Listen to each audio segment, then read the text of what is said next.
C'è Umberto Raimondo che mi chiede di Baballottu o Baballotti. In campidanese è lo scarabeo stercorario, quello che trasporta la cacca, la pallottola e la porta via. Eh, ha due significati possibili, ma l'uno e l'altro convergono entro un solo campo semantico, perché il primo significato è babilutum, servizio di facchinaggio in sumerico.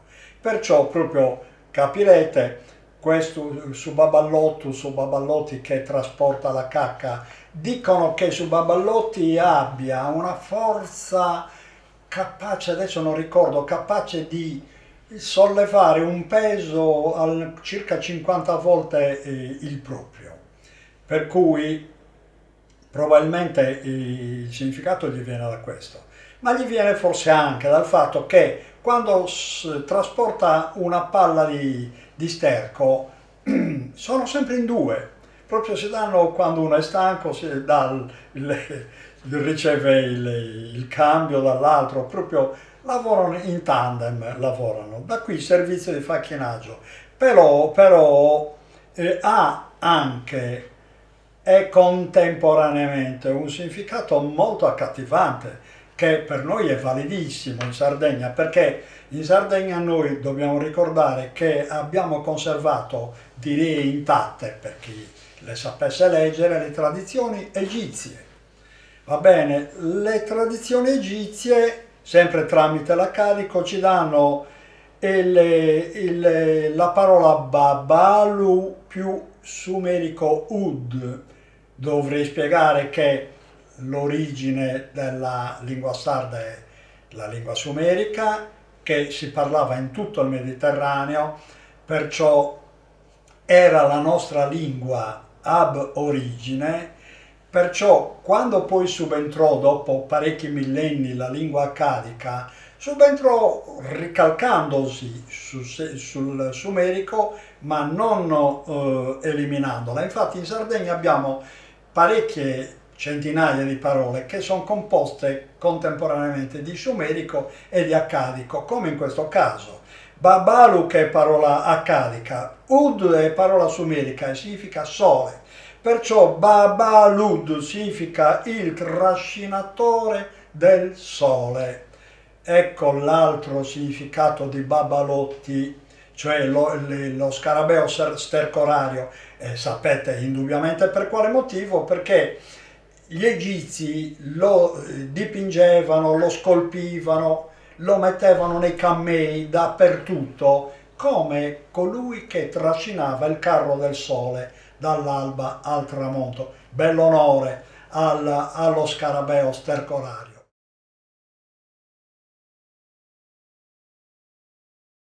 Andiamo a Pasquale di Pompeo, il quale mi pone una semplicissima domanda. Bau significa guado in sardo e viene dall'accadico baum, passare, superare, varcare. Già l'abbiamo visto prima in un'altra spiegazione.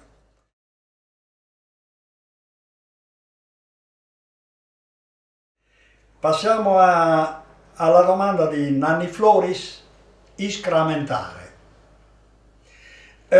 Questo è abbastanza facile, iscramentare, scramentare, iscarmentare, secondo le zone linguistiche della Sardegna, che significa letteralmente imparare a proprie spese, correggersi nell'esperienza dei malanni.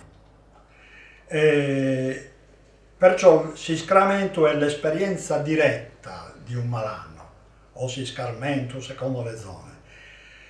Bene, questa parola la ritroviamo nell'accadico Saharu, tentare di salvarsi, fare che qualcuno torni indietro, letteralmente, portare indietro, più mentu, che è un suffisso di origine latina, un suffisso d'azione,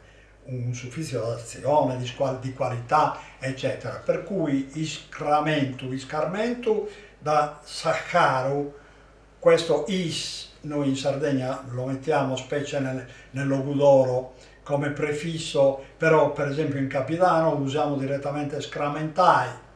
Ecco, perciò scramentai è più vicino all'acadico Saccharu, che poi divenne una parola sempre più compatta in Sardegna.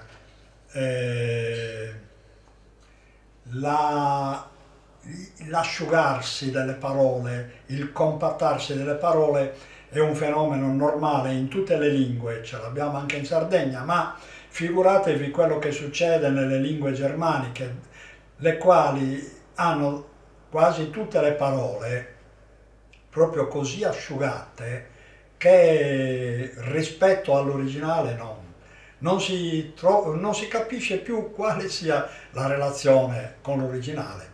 Basti l'esempio di John. John è una contrazione spasmodica di Johannes, che è una parola ebraica. Johannes, che significa Johann letteralmente, che significa Geova Yoh di Canaan, Geova di Canaan, Johann. Figuratevi, e loro la pronunciano John, cioè in un sol fiato, insomma. Questo per dire quanto i germanici e poi gli anglosassoni abbiano prosciugato, è il caso di dire, le antiche parole, che pure al loro tempo conobbero, perché anche loro, per molti motivi che non sto a spiegare, ebbero influssi dal mondo semitico.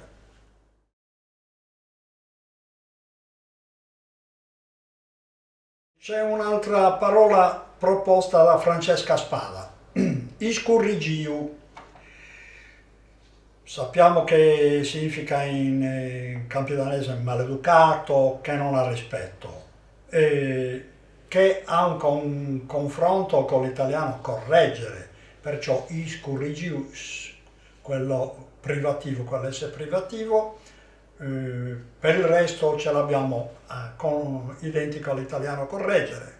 Dal latino corrigere, cioè che significa, sappiamo tutti, correggere, però questa parola, come vedete, è mediterranea perché ce la troviamo in sardo, iscurrigiu, o in italiano correggere, in latino corrigere, e viene dal latino regere, che a sua volta viene da rex.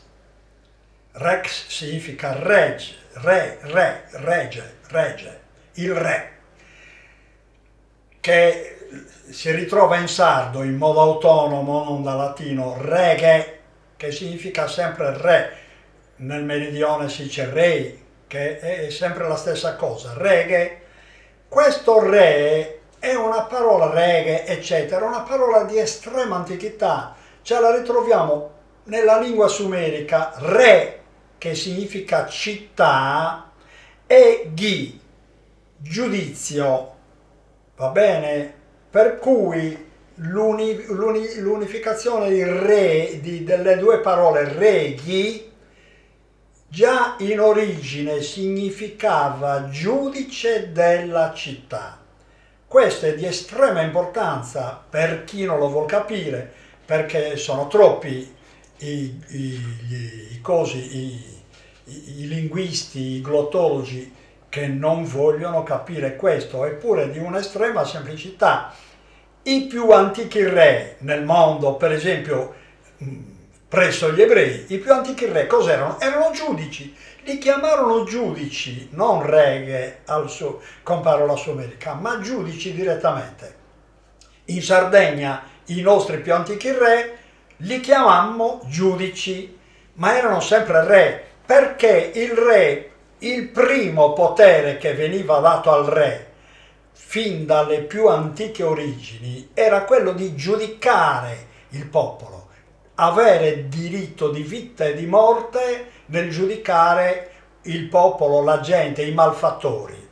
Da qui la parola reghe, che poi ovviamente si ampliò perché chi reggeva una città, anticamente si reggevano più che altro le città, le famose città-stato, ci sono state in tutto il mondo. Il re originariamente era colui che giudicava nella città e perciò dava le punizioni e perciò correggeva la città e la reggeva, da qui rex, e la reggeva portandola ai fini che la città aveva deciso di darsi. Scusate questa lunga spiegazione, ma forse ce n'era bisogno, perché su questa parola si sono dette tante di quelle cose che si sarebbero potute evitare.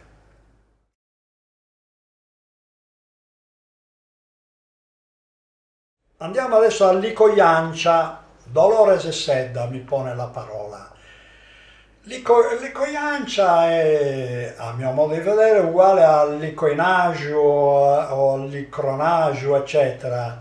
La spiegazione che dà il Puddu è, lui spiega tutto in sardo, chi li piaga in me las cosas gustosas.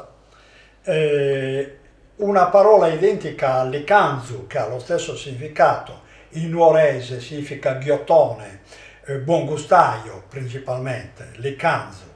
In logudorese l'icallo, anche in sassarese l'icallo, sempre ghiotto esigente in cucina, e ha la base etimologica nell'arcadico leccu o liccu, poi c'è la parola azu, agiu, che so, il termine azu, agiu, eccetera, che è un suffisso, come sappiamo, un suffisso di azione o di qualità.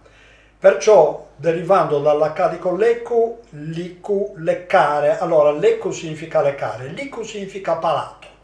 Per cui siamo lì, licanzu o licaggio o licoiancia o licoinaggio, eccetera, hanno tutti lo stesso significato di quelli che amano esercitare il palato, insomma, quelli del palato, quelli che usano molto il palato. Buon gustai, insomma.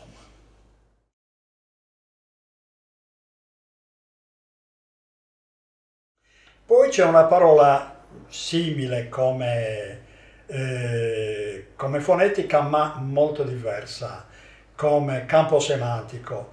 Mi ha posto la domanda Assunta Congiu, licornia. Io questa parola, che è tipicamente oristanese per quello che ho imparato, la ritrovo specialmente nell'acqua licornia, che è un'acqua che toglie i malanni, una specie di amuleto. Licornia, infatti, in oristanese significa letteralmente amuleto.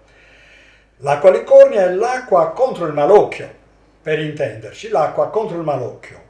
E deriva a sua volta da una parola che abbiamo già visto in precedenza, una parola carica, lecu, però non è omosemantica, ha una semantica diversa. In questo caso lecu significa prendere potere, accettare una preghiera, accettare un desiderio, per cui, e poi è seguita la neum, sempre in accadico, far tornare indietro, respingere, per cui se noi uniamo le due parole accadiche, lecuneum, abbiamo l'italiano, il sardo, licornia, con quella R intermedia, che significa letteralmente potere di respingere, cioè questo significato, potere di respingere,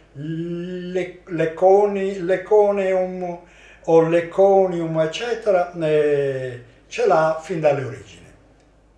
Come dire che la parola acqua licornia o solamente licornia è vecchia come il mondo, è antichissima, una delle tante, delle migliaia di parole che in Sardegna si sono conservate allo stato puro dallo strato semitico o addirittura dallo strato sumerico.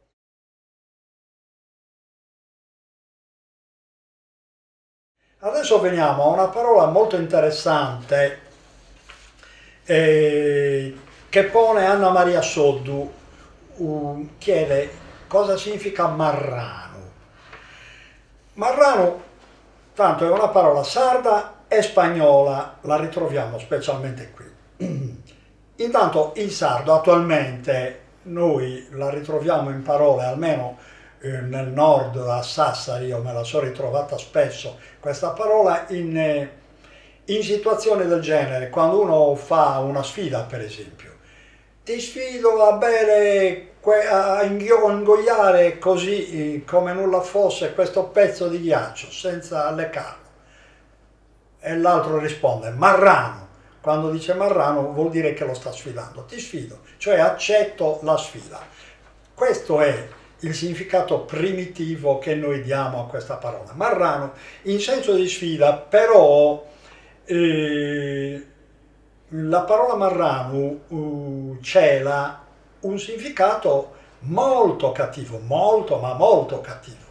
Perché oggi diciamo marrano in termini di sfida, ma marrano in termini di sfida significa maiale, porco, così almeno la utilizzavano gli spagnoli, perché per gli spagnoli il marrano era l'ebreo o il musulmano convertito, perciò non mica loro avevano difficoltà a chiamarlo porco, maiale, come nulla fosse, perché per i musulmani e specialmente per gli ebrei il maiale era l'essere più immondo della storia, figurate, perciò chiamare loro dei maiali significava proprio trattarli nel modo più bestiale possibile.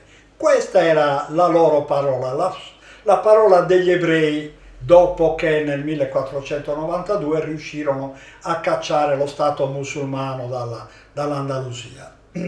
Ecco, però bisogna vedere che significa marrano in origine, perché marrano è una parola acalica, che significa esattamente marra, marra è anche parola sumerica, marra, vanga, zappa, di Anu, Anu era il dio sole, il dio sommo del cielo, vanga di Anu significava marrano.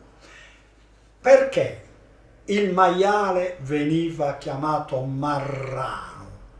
Veniva chiamato marrano, era un epiteto, perché il maiale aveva anche altri nomi anticamente, però veniva chiamato marrano vangadiano perché era considerato l'effigie, era l'emblema del Dio sommo dell'universo, colui che genera anche la pioggia, perché il Dio sommo dell'universo, come sapete, fu sempre presso ogni popolo anche colui che generava la pioggia. Per esempio Giove pluvio tonante, il Giove dei latini, o Zeus ugualmente, Zeus adunatore di nubi presso i greci e così via. Cioè il grande dio dell'universo era anche colui che generava la pioggia.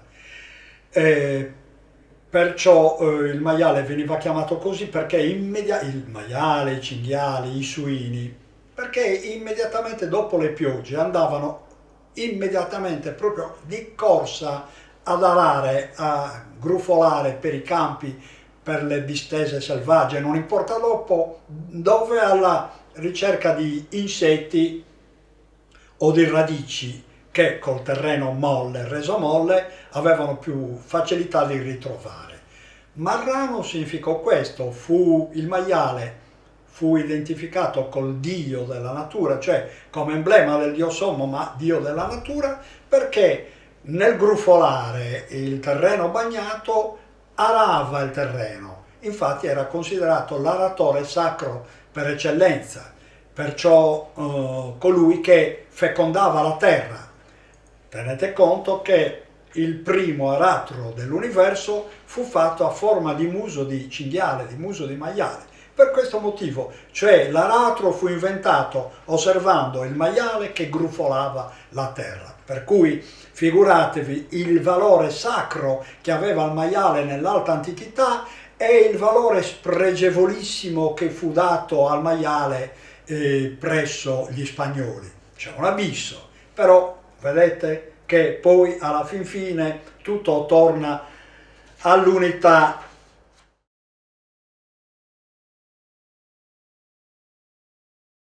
Vediamo adesso le ultime parole, ce n'è una che è molto interessante, una domanda posta da Maria Pasqua Meloni, la quale chiede Pisitu. Pisitu tutti sanno che in capitanese è il gatto, però è interessante sapere la sua origine, l'origine della parola.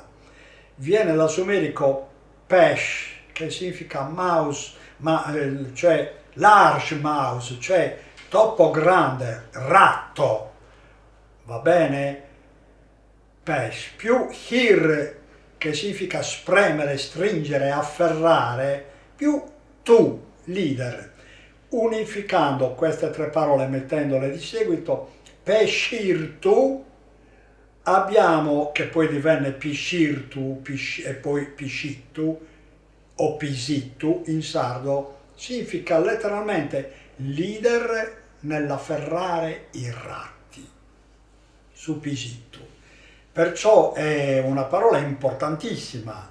E anche qua abbiamo un emblema sacro, perché il gatto che catturava i topi fu deificato presso gli egizi e fu deificato specialmente con un epiteto che ora ritroviamo in gattu, propriamente detto, perché la parola gattu, anch'essa, parlavo poco fa del maiale, anch'essa ha un significato di estrema antichità e di estrema importanza. Presso gli antichi, specialmente presso gli egizi, il gatto era per eccellenza una deificazione, come dire, una epifania del dio della natura. E comunque Katz significava letteralmente forma del dio. Il gatto era per eccellenza la statua, la forma vivente del dio della natura, Katz, da cui, scusate la parolaccia sarda che tutti sappiamo. Va bene, perché la parolaccia sarda indica il membro virile? Perché anche il membro virile era anticamente identificato nella statua divina del dio. Infatti i membri virili furono portati sempre in processione nell'antichità greca, nell'antichità egizia. In Egitto addirittura fu uno storico greco scrisse che lui vide la processione di un Katz, va bene, a forma appunto di membro virile, lungo 300 metri, una cosa impressionante, tutto rivestito d'oro, figuriamoci la sua importanza. Infatti in accadico gattu o cattu significa forma sacra, anche in accadico, non solo in egizio, forma sacra, effigie del dio. Figuratevi l'importanza della parola gattu.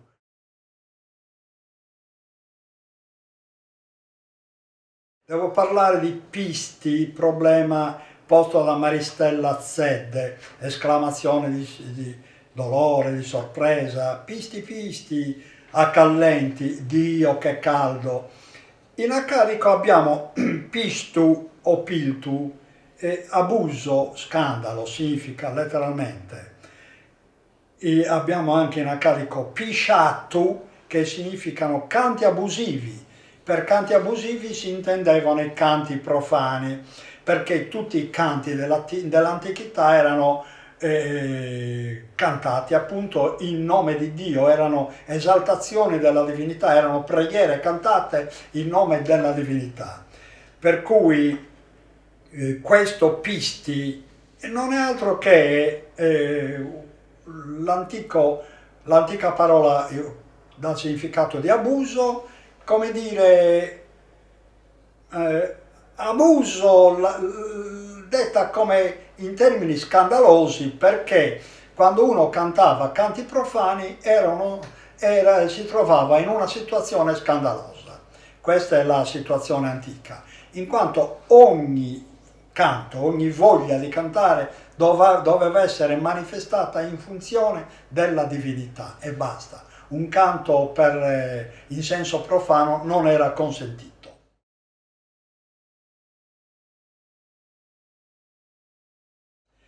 E la stessa Maristella Zedde toglie la parola titia, che è una parola pansarda, utilizzata tutte le volte che abbiamo freddo, brr titia, eccetera, titia che freddo, itavritu, itavrius, eccetera.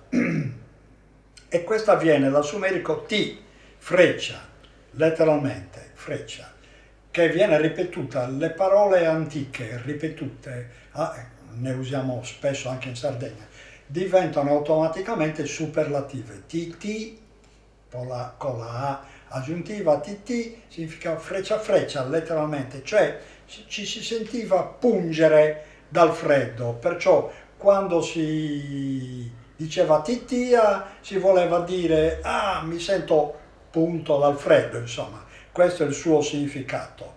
Ce lo ritroviamo per esempio nella parola tiria in Sardegna. La tiria è la calicotome villosa, cioè la falsa ginestra, che per chi la conoscesse ha delle spine lunghe così, sono durissime, sono micidiali. Chi penetrasse, purtroppo a me è capitato, in un ginestretto di questo tipo, insomma ne esce con la pelle a brandelli. Da qui l'uso di questa parola in Sardegna, tiria, che significa pungere, penetrare, eccetera. La pianta che penetra, che punge, che penetra. Da qui anche titia.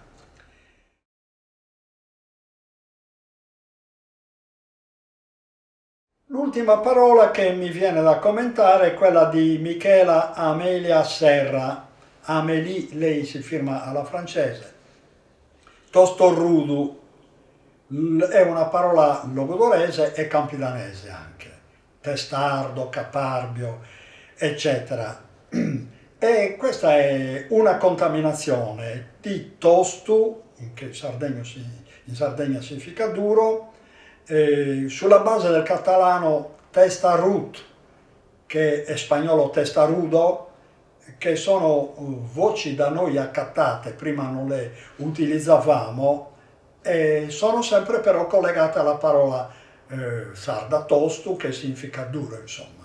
Io avrei terminato, come dire, vi ringrazio o vi biasimo per avermi dato questa fatica. Comunque mi ha fatto piacere, ecco, a parte gli scherzi, mi ha fatto piacere, spero che siate stati soddisfatti perché, insomma, avete avuto l'occasione di entrare in contatto immediato, senza intermediazioni, con le lingue antiche, perché non credo che nessun altro ve le avrebbe potute spiegare.